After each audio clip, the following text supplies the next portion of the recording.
بسم اللہ الرحمن الرحیم۔ السلام علیکم۔ یہ حضرت حزقیل علیہ السلام کی قوم کا ایک بڑا ہی عبرت خیز اور انتہائی نصیحت آمیز واقعہ ہے، جس کو اللہ تعالیٰ نے قرآن مجید کی سورہ بقرہ میں بیان فرمایا ہے۔ حضرت حزقیل علیہ السلام کون تھے؟ یہ حضرت موسیٰ علیہ السلام کے تیسرے خلیفہ تھے جو منصب نبوت پر سرفراز کیے گئے۔ حضرت موسیٰ علیہ السلام کی وفات کے بعد آپ علیہ السلام کے خلیفہ اول حضرت یوشع بن نون علیہ السلام ہوئے، جن کو اللہ تعالیٰ نے نبوت عطا فرمائی۔ ان کے بعد حضرت کالب بن یوحنا علیہ السلام حضرت موسیٰ علیہ السلام کی خلافت سے سرفراز ہو کر مرتبہ نبوت پر فائز ہوئے۔ پھر ان کے بعد حضرت حزقیل علیہ السلام حضرت موسیٰ علیہ السلام کے جانشین اور نبی ہوئے۔ حضرت حزقیل علیہ السلام کا لقب ابن العجوز، بڑھیا کے بیٹے ہے، اور آپ علیہ السلام ذوالکفل بھی کہلاتے ہیں۔ ابن العجوز کہلانے کی وجہ یہ ہے کہ اس وقت پیدا ہوئے تھے جب ان کی والدہ بہت بوڑھی ہو چکی تھی، اور آپ علیہ السلام کا لقب ذوالکفل اس لیے ہوا کہ آپ علیہ السلام نے اپنی کفارت میں لے کر 70 انبیاء کرام کو قتل سے بچا لیا تھا، جن کے قتل پر یہودی قوم آمادہ ہو گئی تھی۔ پھر یہ خود بھی اللہ کے فضل و کرم سے یہودیوں کی تلوار سے بچ گئے اور برسوں زندہ رہ کر اپنی قوم کو ہدایت فرماتے رہے۔ تفسیر الساوی پارہ نمبر 2 سورہ البقرہ آیت نمبر 234۔ مردوں کے زندہ ہونے کا واقعہ۔ اس کا واقعہ یہ ہے کہ بنی اسرائیل کی ایک جماعت جو حضرت حزقیل علیہ السلام کے شہر میں رہتی تھی، شہر میں طاعون کی وبا پھیل جانے سے ان لوگوں پر موت کا خوف سوار ہو گیا، اور یہ لوگ موت کے ڈر سے سب کے سب شہر چھوڑ کر ایک جنگل میں بھاگ گئے اور وہیں رہنے لگے۔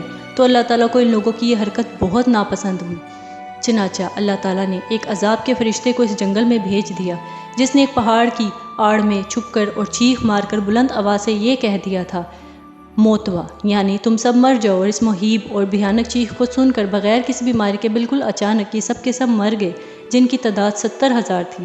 ان مردوں کی تعداد اس قدر زیادہ تھی کہ لوگ ان کے کفن دفن کا کوئی انتظام بھی نہ کر سکے، اور ان مردوں کی لاشیں کھلے میدان میں بے گور و کفن 8 دن تک پڑی پڑی سڑنے لگیں، اور بے انتہا تعفن اور بدبو سے پورے جنگل بلکہ اس کے اطراف میں بدبو پیدا ہو گئی۔ کچھ لوگوں نے ان کی لاشوں پر رحم کھا کر چاروں طرف سے دیوار اٹھا دی تاکہ یہ لاشیں درندوں سے محفوظ رہیں۔ کچھ دنوں کے بعد حضرت حزقیل علیہ السلام کے اس جنگل میں ان لاشوں کے پاس گزر ہوا تو اپنی قوم کے 70,000 انسانوں کی اس موت ناگہانی اور بے گور و کفن لاشوں کی فراوانی دیکھ کر رنج و غم سے ان کا دل بھر گیا۔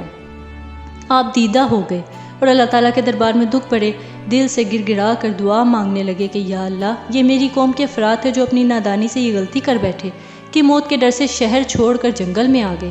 یہ سب میرے شہر کے باشندے ہیں، ان لوگوں سے مجھے انس تھا اور یہ لوگ میرے دکھ سکھ کے شریک تھے۔ افسوس کہ میری قوم ہلاک ہو گئی اور میں بالکل اکیلا رہ گیا۔ اے میرے رب، یہ وہ قوم تھی جو آپ کی حمد کرتی تھی اور آپ کی توحید کا اعلان کرتی تھی اور آپ کی کبریائی کا خطبہ پڑھتی تھی۔ آپ علیہ السلام بڑے سوزے دل کے ساتھ دعا میں مشغول تھے کہ اچانک آپ علیہ السلام پر یہ وحی اتر پڑی کہ اے حزقیل علیہ السلام، آپ ان کی بکھری ہوئی ہڈیوں سے فرما دیجئے کہ اے ہڈیوں، بے شک اللہ تعالیٰ تم کو حکم فرماتا ہے کہ تم اکٹھے ہو جاؤ۔ یہ سن کر بکھری ہوئی ہڈیوں میں حرکت پیدا ہوئی اور ہر آدمی کی ہڈیاں جمع ہو کر ہڈیوں کے ڈھانچے بن گئے۔ پھر یہ وحی آئی کہ اے حزقیل علیہ السلام، آپ فرما دیجئے کہ اے ہڈیوں، تم کو اللہ کا یہ حکم ہے کہ تم گوشت پہن لو۔ یہ کلام سنتے ہی فوراً ہڈیوں کے ڈھانچوں پر گوشت پوست چڑھ گئے۔ پھر تیسری بار یہ وحی نازل ہوئی، اے حزقیل علیہ السلام، اب یہ کہہ دو کہ اے مردو، اللہ کے حکم سے تم سب اٹھ کر کھڑے ہو جاؤ۔ چنانچہ آپ علیہ السلام نے یہ فرما دیا تو آپ علیہ السلام کی زبان سے یہ جملہ نکلتے ہی 70,000 لاشیں دم زدن میں ناگہان یہ پڑھتے ہوئے کھڑی ہو گئیں، سبحانک اللہم و بحمدک لا الہ الا انت۔ پھر یہ سب لوگ جنگل سے روانہ ہو کر اپنے شہر میں آ کر دوبارہ آباد ہو گئے اور اپنی عمروں کی مدت بھر زندہ رہے، لیکن ان لوگوں پر اس موت کا اتنا نشان باقی رہ گیا کہ ان کی اولاد کے جسموں سے سڑی ہوئی لاش کی بدبو برابر آتی تھی، اور یہ لوگ جو کپڑا بھی پہنتے تھے وہ کفن کی صورت میں ہو جاتا تھا، اور قبر میں جس طرح کفن میلا ہو جاتا تھا ایسا ہی میلا پن ان کے کپڑوں پر نمودار ہو جاتا تھا۔ چنانچہ یہ اثرات آج تک ان یہودیوں میں پائے جاتے ہیں جو ان لوگوں کی نسل سے باقی رہ گئے ہیں۔ تفسیر روح البیان پارہ نمبر 2 سورہ البقرہ 234۔ یہ عجیب و غریب واقعہ قرآن مجید کی سورہ بقرہ میں اللہ تعالیٰ نے اس طرح بیان فرمایا کہ ترجمہ کنز الایمان۔ اے محبوب، کیا تم نے نہ دیکھا تھا انہیں جو اپنے گھروں سے نکلے اور وہ ہزاروں تھے موت کے ڈر سے، تو اللہ نے ان سے فرمایا مر جاؤ، پھر انہیں زندہ فرما دیا۔ بے شک اللہ لوگوں پر فضل کرنے والا ہے، مگر اکثر لوگ ناشکرے ہیں۔ پارہ نمبر 2 سورہ البقرہ 243۔ درس ہدایت۔ بنی اسرائیل کے اس واقعے سے مندرجہ ذیل ہدایات ملتی ہیں۔ آدمی موت کے ڈر سے بھاگ کر اپنی جان نہیں بچا سکتا، لہٰذا موت سے بھاگنا بالکل ہی بیکار ہے۔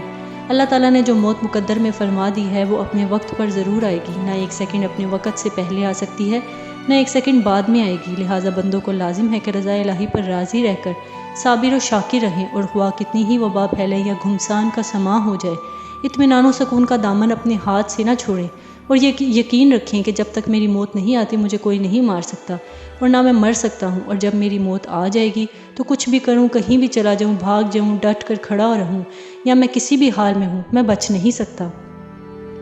اس آیت میں خاص طور پر مجاہدین کو ہدایت کی گئی ہے کہ جہاد سے گریز کرنا یا میدان جنگ چھوڑ کر بھاگ جانا ہرگز موت کو روک نہیں سکتا، لہٰذا مجاہدین کو میدان جنگ میں دل مضبوط کر کے ڈٹے رہنا چاہیے، اور یہ یقین رکھنا چاہیے کہ میں موت کے وقت سے پہلے نہیں مر سکتا، نہ کوئی مجھے مار سکتا ہے۔ یہ عقیدہ رکھنے والا اس قدر بہادر اور شیر دل ہو جاتا ہے کہ خوف اور بزدلی کبھی اس کے قریب نہیں آتی، اور اس کے پائے استقلال میں کبھی بال برابر کبھی کوئی لغزش نہیں آ سکتی۔ اسلام کا بخشا ہوا یہی وہ مقدس عقیدہ ہے کہ جس کی بدولت مجاہدین اسلام ہزاروں کفار کے مقابلے میں تنہا پہاڑ کی طرح جم کر جنگ کرتے تھے، یہاں تک کہ فتح مبین ان کے قدموں کا بوسہ لیتی تھی، اور وہ ہر جنگ میں اجر عظیم اور مال غنیمت کی دولت سے مالا مال ہو کر اپنے گھروں میں اس حال میں واپس آتے تھے کہ ان کے جسموں پر زخموں کی کوئی خراش بھی نہیں ہوتی تھی، اور وہ کفار کے دل بادل لشکروں کا صفایا کر دیتے تھے۔ سبحان اللہ، بہت شکریہ۔